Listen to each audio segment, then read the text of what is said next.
Olá pessoal, boa noite, bem-vindos todos aqui no primeiro Faberg Live do ano. É uma honra começar o ano já com essa grande figura, Paulo Mancha, você mesmo. Obrigado, Paulo, aqui com a gente.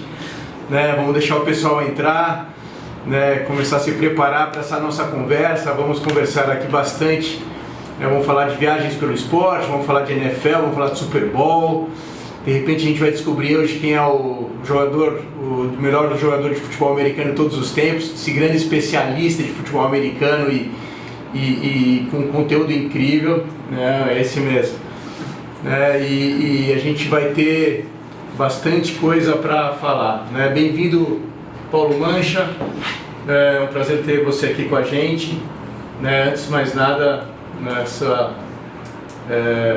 como você está se sentindo agora nas vésperas do Super Bowl, quando você vai poder participar e narrar de um evento tão grandioso?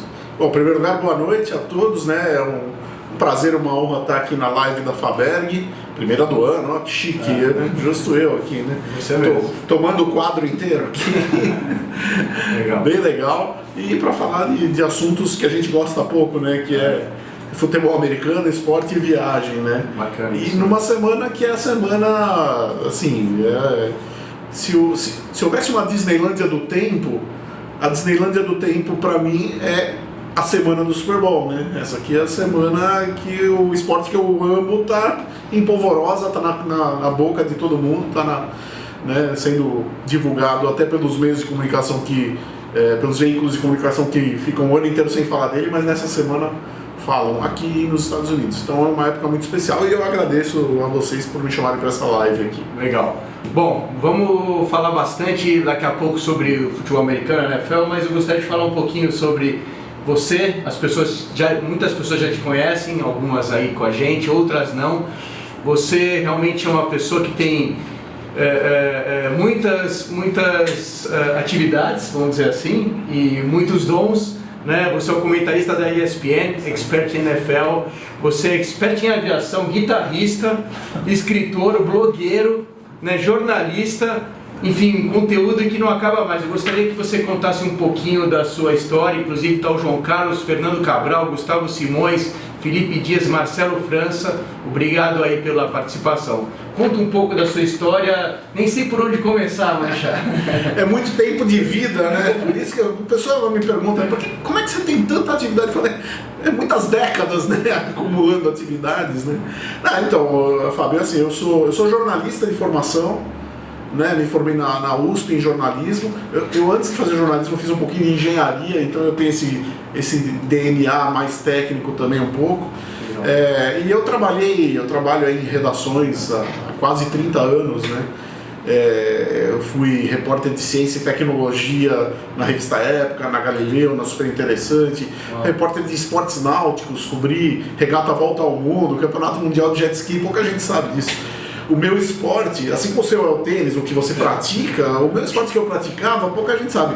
Eu fui goleiro de futsal no colégio, era um bom goleiro, joguei campeonatos pela universidade, tudo, e eu era iatista, eu velejava, assim, nunca não competia, velejava só por diversão, mas velejava aqui na represa Guarapiranga e lá em Ilhabela, Esse era o meu esporte, e é um esporte que eu acompanho até hoje, adoro ver. Começou a paixão pelo esporte já praticando iatismo. Praticando iatismo, sempre esportes malucos, Depois veio a paixão pelo futebol americano, E eu trabalhei um tempo aí com jornalismo de ciência, depois já no esporte, cobri futebol, tudo. E em 2002 eu comecei a trabalhar como repórter de viagem para revistas de turismo, e estou desde aquela época, desde 2002, trabalhando como jornalista de viagens, de turismo. Certo. Em paralelo, desde 2006, eu vou completar 13 anos agora, como comentarista de futebol americano na TV. Futebol americano foi uma paixão que surgiu. Eu era simplesmente um fã, um apaixonado, mas acabou uma conjunção de fatores em 2006 me levou a virar comentarista na televisão, naquela época lá no canal Band Esportes. Legal. Por sinal, hoje um grande sucesso, uma grande referência, parabéns o trabalho que você faz na ESPN, né, comentando os jogos da NFL, né, excelente, né, quem conhece sabe que é verdade, muitos seguidores, né, muitos fãs. Né, e aí, que mais? Guitarrista, escritor, inclusive eu queria agradecer, ganhei de presente hoje, Os Guerreiros da NFL, esse é o segundo livro do Paulo Mancha, né, um livro maravilhoso, todo ilustrado. Conta um pouco desse livro, da história da pesquisa que você fez, ó, no Jets, tem o Tennessee Titans aqui, todos os, né, passou os Rams, Houston Texans, todos os times, né, conta um pouco desse livro aqui que eu acabei de ganhar de presente, inclusive com dedicatória, tudo. Então, a história desse livro, assim, eu sou fascinado por história, né, de qualquer tipo, e por ser fascinado por história, uns 12, 13 anos atrás, comecei a pesquisar a história do futebol americano. E a história do futebol americano é simplesmente fantástica, ela é riquíssima. Ela está intimamente ligada com a história do país, né, dos Estados Unidos. Dos estados, inclusive. Dos estados. A guerra civil mudou o futebol americano, que praticamente criou o futebol americano. A Segunda Guerra Mundial mudou o futebol americano. É impressionante, a gente pode ficar aqui vir outra vez aqui falar 1 hora sobre tudo que aconteceu. Legal. E a história da NFL também é uma história fantástica, né? Quem acompanha hoje em dia sabe que são 32 times na liga, mas esses são os 32 times de hoje. Existiram outros 52 times que já fizeram parte da NFL e acabaram ou saíram, né? E esse livro foi uma pesquisa da história de todos eles, os 32 da atualidade e os 52 já extintos. Eu escrevi o livro em parceria com o Eduardo Zolim, que também é comentarista lá dos canais ESPN. Certo. Foi uma pesquisa de quase 3 anos para fazer esse livro. Legal. Muita coisa que a gente não achava em internet, nada. Eu tive que pesquisar em arquivo de jornal de cidade pequena dos Estados Unidos para descobrir sobre times. Houve times na década de 20 que jogaram um jogo na NFL e por conta disso eles fazem parte da história da NFL, e acabaram. Né? Para você descobrir a história desses times é muito complicado. Então foi uma pesquisa bastante grande e deu esse livro bem ilustrado. Muito bonito, né? Parabéns. Né? Um bom momento, né? No avião ali, viajando, vamos ver a história. Eu queria mudar um pouco de assunto, em vez de falar só de NFL agora, a gente pode voltar mais tarde. Queria que você contasse um pouquinho sobre esse blog, né, o seu site Viajando por Esporte.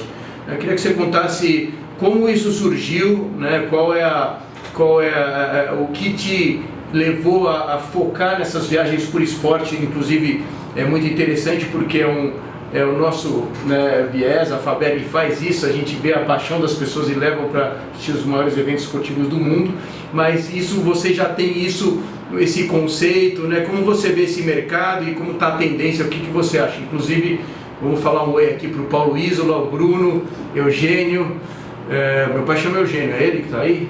Meu pai, eu e o pai. Rafael, Maicon. E a gente aproveita e pede para vocês que estão aqui com a gente fazerem perguntas para o Paulo, né? Faz pergunta e pode fazer pergunta boa aqui que ele gosta. Me fala um pouco do Viajando por Esporte. O Viajando por Esporte é o único blog, né? O único site brasileiro jornalístico voltado para viagens de temática esportiva. Eu também falo de viagens que não são esportivas nele, mas o foco principal são as viagens esportivas. O que me levou a criar ele é o mesmo fato. Eu tenho certeza que é os mesmos fatores que levaram você a criar a Faberg, né? É a paixão pelas duas coisas, pela viagem e pelo esporte. Só que você criou uma empresa que leva as pessoas e eu criei uma que divulga os roteiros e divulga as atrações, né? Eu fui pro meu lado, que é o lado jornalístico, né?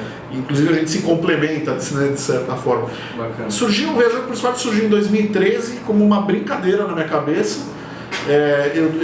Na época eu era editor-chefe da revista Viajar pelo Mundo e eu saí da revista naquela época, mas eu não queria perder o contato com o mundo da viagem, do turismo, né?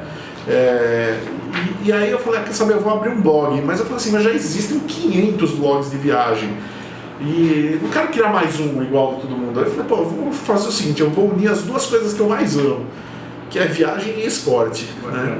Perfeito. E eu já fazia isso, na verdade, Fábio, quando eu viajava para fazer as reportagens, tanto na próxima viagem, antes e depois da Viajar pelo Mundo, eu sempre dava uma escapada dos roteiros para ir ver um jogo, para vir fazer um tour de estádio, que é uma coisa muito comum fora do Brasil, as pessoas aqui não costumam conhecer isso.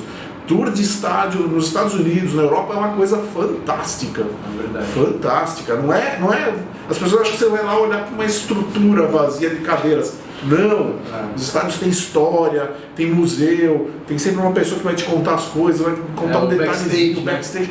É sensacional. E eu fazia esses tours de estádio e eu falava assim, poxa, como é que... As pessoas não veem isso, Vem isso, o brasileiro não sabe disso. E aí em 2013 eu decidi fazer o blog, era uma brincadeirinha, ele começou a ficar sério mesmo em 2016. Eu vi que tá crescendo muito, inclusive agora tem o canal no YouTube, Isso. você entra no site, você liga com o YouTube e você tem suas reportagens. É isso aí, desde 2015 eu comecei a fazer alguns vídeos nas viagens, mas eu hospedava no próprio blog.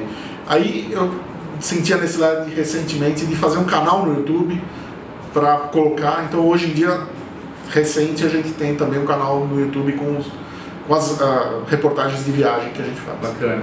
Uma pergunta para você. Mancha, você pretende em breve acompanhar algum grupo para um jogo de NFL? Vocês têm que perguntar para ele aqui, ó.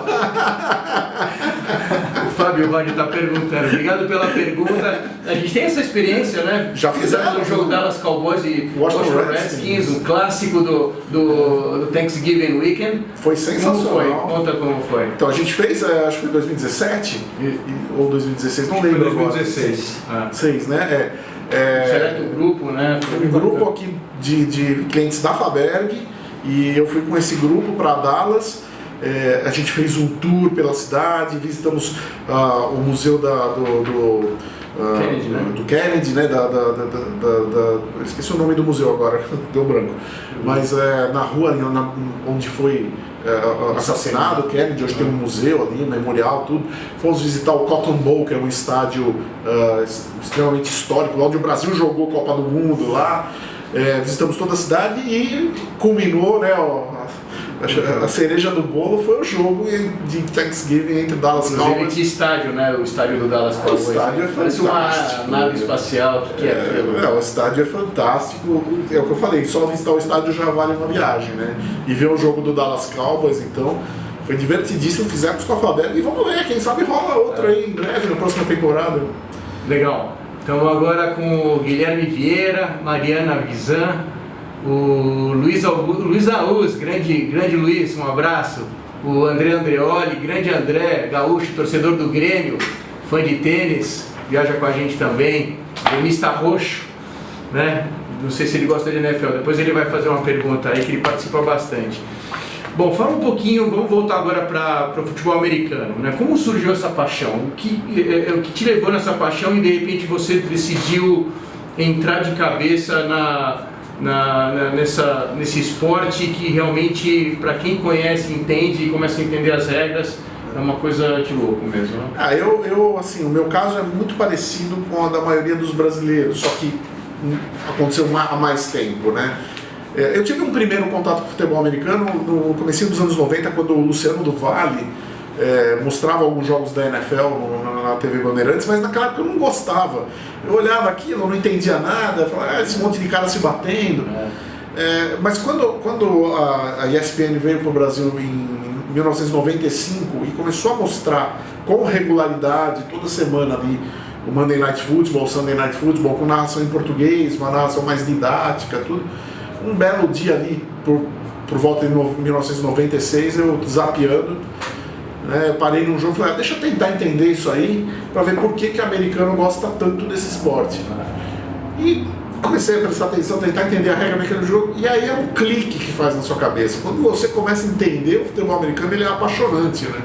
É apaixonante, você percebe que... estratégia, né? Você percebe que não é pancadaria, tá mais para um jogo de xadrez do que para um MMA, né? Ainda que tenha também o MMA ali, mas é um jogo de xadrez. Esporte de adrenalina, impacto e de muita inteligência. Muita inteligência, muita estratégia, né? Muito planejamento. E aí eu fiquei apaixonado pelo futebol americano no final ali dos anos 90. Ainda uma paixão muito solitária, até meio envergonhada. Eu tinha vergonha de falar que eu gostava do futebol americano. E quando a internet começou a se popularizar muito no Brasil, aí ficou fácil, porque você começa a encontrar as pessoas que são malucas que nem você. E eu comecei a participar de grupos de discussão na internet, virei moderador de um grande grupo de discussão na época. Grande na época era 300 pessoas, né? Uau! Hoje quantas são? Só para comparar. Hoje existe uma pesquisa que eu não sei o quão confiável ela é, mas que fala que no Brasil há 18 milhões de entusiastas do futebol americano. Bom, se for metade disso já é bastante. Se for metade já é bastante, tá? Eu acho assim que realmente seguem o jogo aí pelo menos uns 5 milhões, tá? E que realmente são... E aí eu por acaso, só para fechar a história, eu, por conta da internet, acabei ficando muito amigo de um dos narradores da ESPN na época, o Ivan Zimmerman. E quando o canal Band Esportes aqui do Brasil comprou os direitos de transmissão... ESPN Internacional, né? É isso. Eu lembro. O Ivan ele tinha saído da ESPN, ele tinha voltado para o Brasil e o Band Esportes contratou o Ivan para ser narrador. E eles não tinham comentarista. E aí, graças ao Ivan, o Ivan me convidou.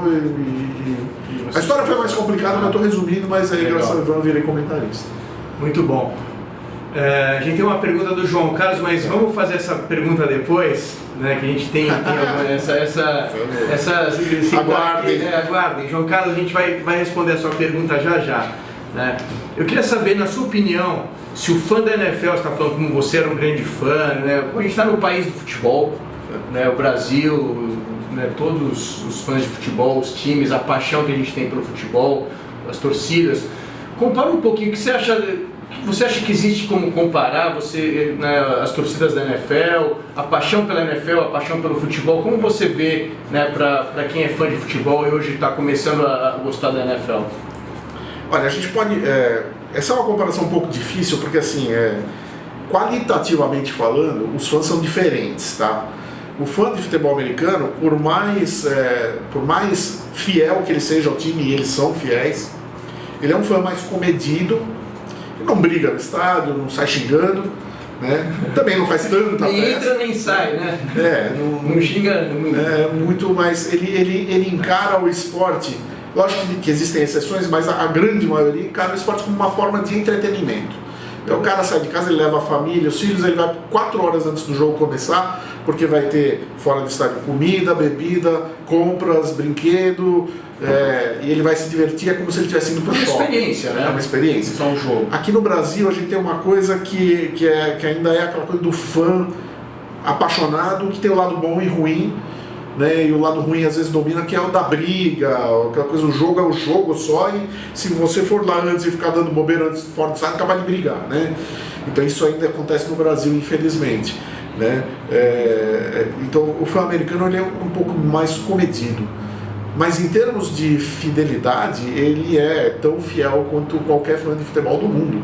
Pra você ter uma ideia, a NFL é o esporte preferido dos americanos. Tem uma pesquisa que é feita todos os anos, a última feita pelo Gallup mostrou que 30% dos americanos definem o futebol americano como seu esporte preferido, e o segundo lugar, que é 14%, que é o beisebol, quer dizer, está menos da metade, né? Quando você pergunta diretamente. E no ano passado, das 50 maiores audiências da TV americana, de tudo, de seriado, jornal, guerra, filme, as 50 maiores audiências, 34 foram jogos de futebol americano. Isso. Acabou, tá respondida a pergunta, né? 34. Inclusive tem uma coisa que me chama muito a atenção, né, da força dos times da NFL, isso eu fui acompanhando aqui, entre os 50 maiores times do mundo, de qualquer liga, de qualquer esporte, 30 né, são da NFL, e os caras não têm nenhuma propaganda na camisa, né, com a força, com a estrutura que eles têm, é uma organização absurda. Né? A organização é exemplar, o modelo de negócios é exemplar, eles nunca precisaram sujar o manto, a camisa da NFL não tem uniforme, não tem patrocínio, em compensação eles ganham muito dinheiro com merchandising, naming rights, os contratos de TV são muito bem feitos para que todos os times saiam ganhando. Tem uma pergunta bastante interessante aqui do Marcelo França. Você vê alguma chance de algum dia termos um campeonato brasileiro de futebol nos modelos da NFL? Um ou dois times por estado ou por região torcendo pelo mesmo time? Ele fala de futebol, o soccer, né? O futebol da bola redonda, né? Olha, eu gostaria muito, né, que o nosso futebol aqui brasileiro se espelhasse na NFL, aprendesse um pouco, porque a NFL ela comete alguns erros, mas ela é um case de sucesso, né? Mas eu não acho que isso vai acontecer. Infelizmente, o futebol brasileiro tem raízes muito fortes no amadorismo, no improviso. Então você tem alguns times, até alguns dirigentes mais modernos, com uma cabeça boa, mas tem muita gente puxando para baixo a coisa. Então se acontecer, vai levar 30, 40 anos. Acho que não vamos acompanhar essa mudança. Vamos falar um pouquinho agora de Super Bowl, né? A gente está na semana do Super Bowl, como você falou antes, e os preparativos. Eu viajo amanhã, já estou com o meu livro no avião e minhas malas prontas, né, com 30 clientes. A gente está super animado para esse grande evento, um evento que tem crescido muito e é um espetáculo de fato. Estou indo para o meu quarto Super Bowl pessoalmente, mas eu queria que você falasse um pouco sobre o que é o Super Bowl, o que é esse evento que muita gente acha que é só um jogo, que tem um halftime, que tem um show que é muito interessante, inclusive esse ano vai ser o Maroon 5, mas o que é o Super Bowl, né? O que você encontra nesse evento? Como funciona? O Super Bowl hoje em dia ele extrapola o jogo em si, ele extrapola a final do campeonato, né? A maioria dos campeonatos esportivos no mundo, quando você tem uma final, a final se restringe ali 2 horas de partida e acabou. O Super Bowl hoje é um evento de 10 dias, né? Você sabe disso, 10 dias antes do jogo já começa, a cidade sede vira uma festa, começa a ter shows de bandas famosas, eventos culinária, celebridades do esporte que vão lá para fazer coisas ou de caridade ou com a torcida, NFL Experience, aquele parque incrível temático de futebol americano. Dependendo da cidade, e é o caso em Atlanta, eles fecham, né, ali todo o centro ao tráfego de carros e aquilo vira uma grande quermesse esportiva e de festa, né? E assim, para você que está em casa ter uma noção, a média de público que cabe num estádio da NFL está ali 70 mil pessoas. Você teve Super Bowls que a cidade sede recebeu 700 mil, quer dizer, 10 vezes mais. Ou seja, de cada 10 pessoas que estavam lá, só uma ia realmente no estádio ver o jogo, as outras 9 estavam pelo clima, pela festa, pelo clima ali de carnaval. É como se fosse o carnaval no Brasil, são 5, 6 dias de festa na cidade. Essa eu nunca tinha pensado. Não, porque o cara vai e fica, é uma festa enorme. E é por isso então que, né, a gente tem, né, acompanhado o mercado, a gente faz isso, faz parte do nosso negócio, óbvio, mas o ingresso do Super Bowl é o ingresso mais caro de todos os esportes do mundo, onde a gente acompanha eventos anuais, né? Mesmo, final de Copa do Mundo de futebol, a gente pode comparar, né? Mas o valor do ingresso do Super Bowl é muito caro, né? A forma como eles distribuem, a dificuldade de conseguir a quantidade de ingressos, mas vale esse preço que é cobrado, claro. $4 mil, o valor mais baixo até $12 mil o ingresso ou um pacote. Eu acho que vale muito, assim, às vezes você olha e fala, $4 mil, pô, eu não tenho isso, você não tem hoje. Mas se você se programar, e se você tiver determinação, daqui 2, 3 anos você tem e vai. E eu recomendo muito isso. Legal. Porque é uma experiência, eu já cobri 2 Super Bowls. É uma experiência, assim, eu lembro o último, eu saí de lá, eu chorava, assim, eu falava, pô, cara, para aqui. É um negócio... Eu fui, né? É espetacular, assim, é uma coisa pra sua vida que você vai contar pros seus netos, e se não contar pros seus netos, você vai contar pra si mesmo e falar, nossa, eu tava lá. Fora a lição, a aula de marketing esportivo, né? Da parte empresarial, do marketing, assim, promoção, das empresas. Você conhece muito mais gente que viu o jogo do Super Bowl do que eu, pessoalmente, que viu lá no campo, e você pode confirmar o que eu vou falar aqui agora. Eu nunca vi uma pessoa, e eu acompanho futebol americano há mais de 20 anos, nunca vi uma pessoa que fala assim, eu fui ver o Super Bowl no estádio e não gostei, achei que não valeu a pena. Foi 0-0, né? Não existe. Todo mundo que eu conheço que foi pro Super Bowl, gente que nunca tinha visto um jogo de futebol americano na vida. Tanto, né? Gente que não sabe o jogo, não conhece o jogo. Foi lá como, nossa, é sensacional. Eu fiquei empolgadíssimo, é legal. Não entendi o jogo, mas é legal. Né? Curtiu. Não, se entende o jogo, então. Se entende o jogo, aí não tem nem o que falar. É isso mesmo, eu confirmo. É uma experiência única e eu dou o meu testemunho próprio, que eu sou também fã de NFL, acompanho muito, adoro, enfim, estudei na Universidade Americana, que o esporte tinha um estádio para 110 mil pessoas. Bom time, cor da Faberg, inclusive. Cor da Faberg, por isso a Faberg é laranja, inclusive Peyton Manning, né? Peyton Manning jogou lá. Contemporâneo de Universidade do Tennessee. Então realmente é apaixonante. E a gente estava falando aqui de Super Bowl, né? Temos algumas perguntas, né? A gente tem o jogo do Patriots, que vamos dizer que é o time de maior torcida aqui no Brasil, sim, não sei se você confirma isso, né? Contra o LA Rams. O que você acha? Como que você acha que vai ser essa final? Inclusive vamos aproveitar a pergunta do João Carlos, né? Que ele vai com a gente pro Super Bowl. Bacana, João Carlos. Legal. Que bacana que está acompanhando a gente. No Super Bowl, você acha mais interessante a vitória do Patriots e o aumento da dinastia do Brady ou a renovação com a vitória do LA Rams? Bom, então são duas perguntas. Uma é o que eu acho que vai acontecer no Super Bowl e a outra é o que eu acho que seria bom acontecer no Super Bowl. Certo. Bom, primeiro o que eu acho que vai acontecer. Os Patriots são os favoritos, tá? O Patriots teve... É engraçado, você falou no começo aqui da entrevista que eu sou especialista em aviação, né? Eu fui editor-chefe de revista de aviação. Existe uma coisa em aviação, quem usa simulador de voo sabe, chama-se decolagem americana. Decolagem americana é quando você, em vez de levantar voo gradualmente com o avião, você levanta voo só 1 metro e vai até o fim da pista, parece... Pra todo mundo que está olhando, acha que você vai se estrumbicar, vai se estourar, e no fim da pista você puxa o manche com tudo e levanta radicalmente como um foguete. Os Patriots fizeram uma decolagem americana nesse campeonato. Eles começaram mal, eles ficaram boa parte do campeonato, até tiveram vitórias, porque a divisão deles é muito fácil, né? Mas assim, eu olhava e falava assim, esse time não vai para os playoffs, mas vai perder no primeiro jogo dos playoffs. E o time foi quase o campeonato inteiro assim, baixinho, voando baixo. De repente, a partir da última semana de dezembro, o time fez assim, ó. E nesse momento, pegou confiança e decolou.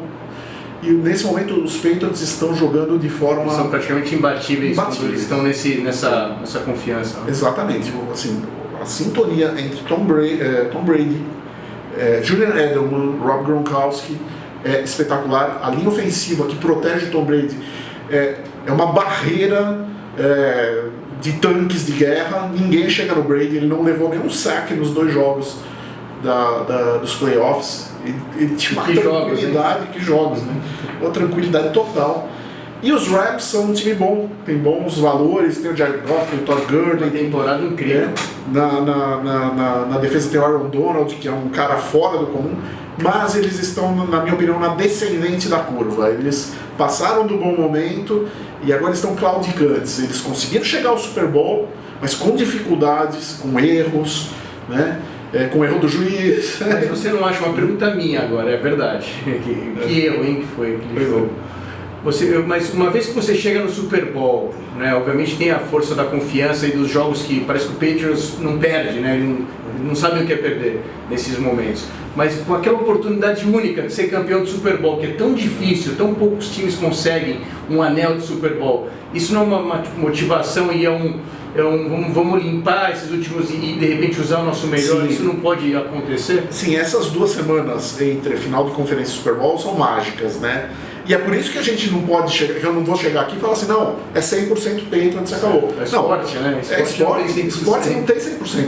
Eu diria hoje, se você me pedisse assim uma porcentagem, eu diria que é 60% Patriots, mas o Reds tem seus 40% de chance de ganhar e 40% não é pouco, você sabe disso. Claro. É uma interception, pois é. Uma virada ali, podem fazer o que fizeram, o que o Eagles fez no ano passado, né? Então não é certeza de que os Patriots vão ganhar. Eu acho que eles são os favoritos. Mas os Rams podem surpreender sim, essas 2 semanas podem ter feito o time entrar numa ascendente de novo, porque é um timaço. Tem grandes jogadores, os Rams têm um técnico novo, 33 anos de idade, que tem uma cabeça incrível, uma memória sensacional. Total. É um gênio, esse técnico vai dar muito o que falar, o Sean McVay. Então assim, esse Super Bowl vai ser emocionante. Então vamos responder agora a pergunta. Não fuja da pergunta, não deixa.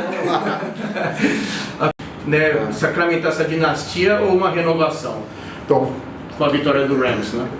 Eu peço que o torcedor do Patriots não fique bravo comigo. Que é a maioria, cuidado. Mas eu vou falar pensando no bem do futebol americano. Eu acho melhor o Rams ganhar. Tá? Por quê? Primeiro, dá um novo gás para Los Angeles. Tá? Los Angeles ficou muito tempo sem futebol americano.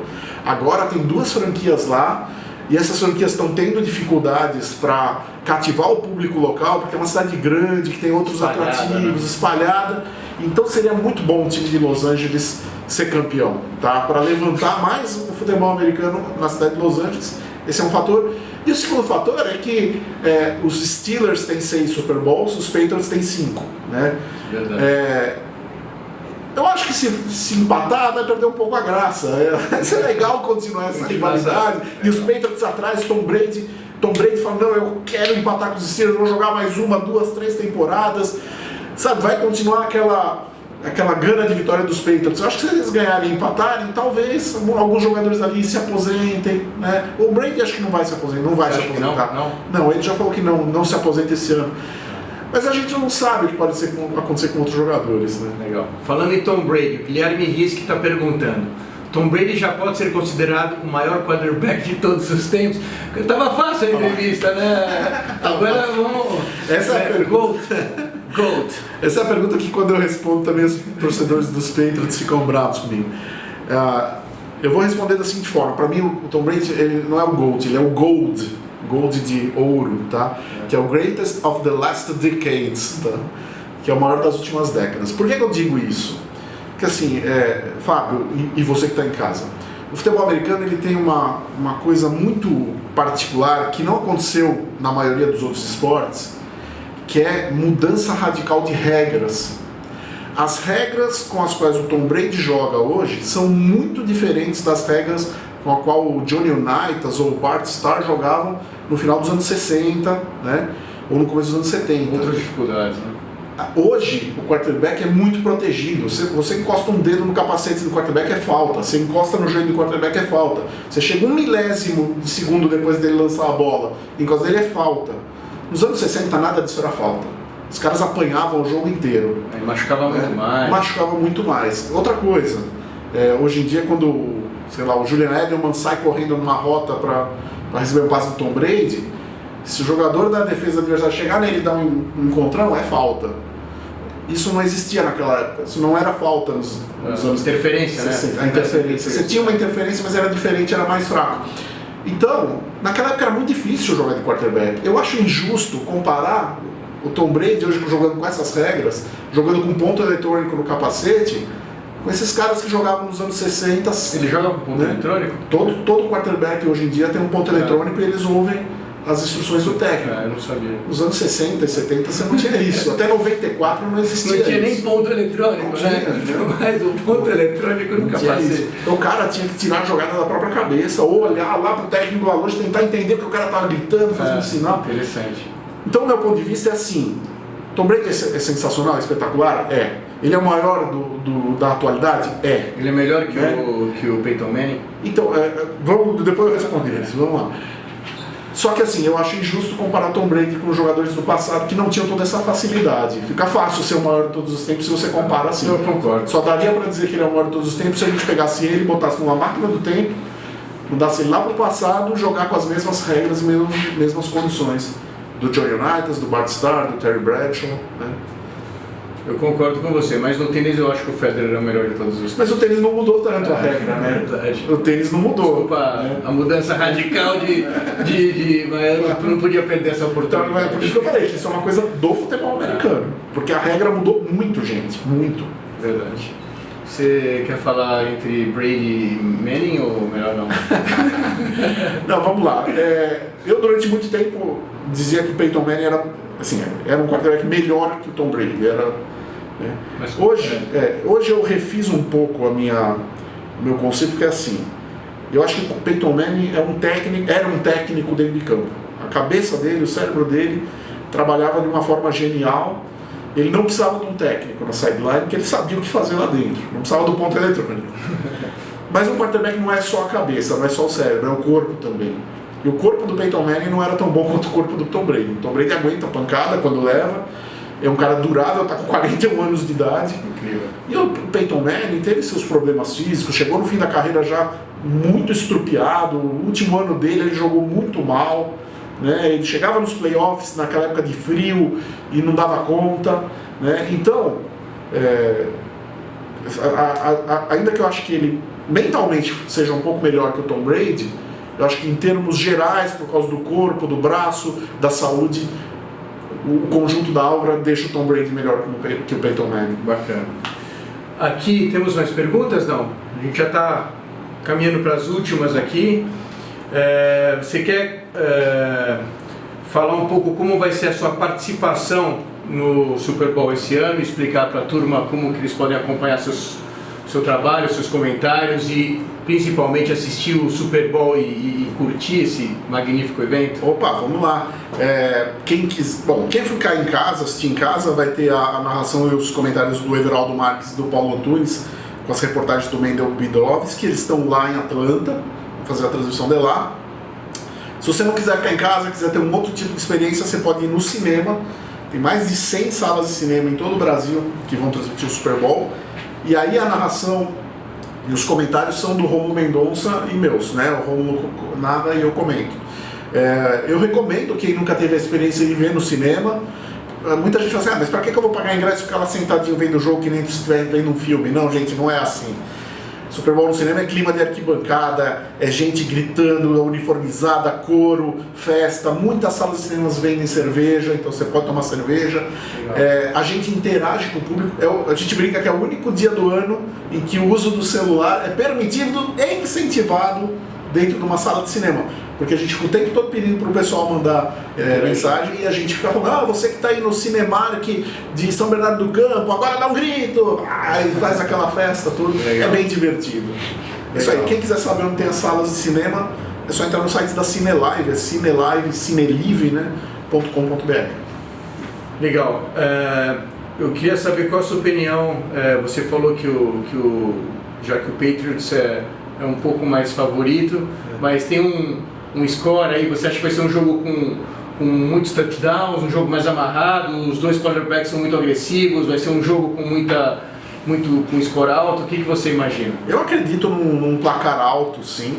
Legal. Porque ainda que a defesa dos Rams tenha bons valores, vai ser difícil segurar esse ataque dos Patriots e o ataque dos Rams também é sensacional. Se o Todd Gurley jogar o que sabe e não o que jogou contra o Saints, esse ataque vai fazer muitos pontos, né? Eu chutaria aí os dois times com mais de 30 pontos aí no placar. E os Patriots ganham com 3 pontos de diferença. Excelente. É assim que a gente quer. No último minuto, no último segundo. Pode ser, no último segundo. Show de bola, Mancha. A última pergunta para você, se alguém mais quiser fazer uma pergunta. Minha pergunta, eu acho que é uma pergunta pessoal, você pode falar da sua pessoalmente ou profissionalmente. Qual é o seu sonho? Né, com tanta coisa que você já viu, que você faz, realiza, né, vivendo nesse país e com tanta coisa acontecendo em viagens, em esporte, enfim, que mensagem, né, que sonho que você gostaria de ter? Eu tenho uns 500 sonhos. Escolhe 2. Um é voltar a cobrir o Super Bowl em loco, voltar aí lá, né, para fazer o Super Bowl. Sei lá, o outro é continuar viajando pelo resto da minha vida, né? Eu quero morrer com 200 anos viajando no avião, a 10 mil metros de altitude. Pô, maravilha, maravilha. Pessoal, muito obrigado, né? Vocês que acompanharam, que você chegou aqui no final, quiser assistir a entrevista toda, a gente vai colocar no nosso canal do YouTube, né? E compartilhar lá no @FabergTourExperience no Instagram. Vai estar no Stories por 24 horas, né? Não percam, né? Prestigiem, compartilhem e assistam o Super Bowl, né? Que eu tenho certeza que vai ser um grande espetáculo, muita emoção. Mancha, muito obrigado pela sua presença, muito boa a nossa conversa e vamos viajar pelo esporte. Com certeza. Obrigado. Obrigadão. Obrigado.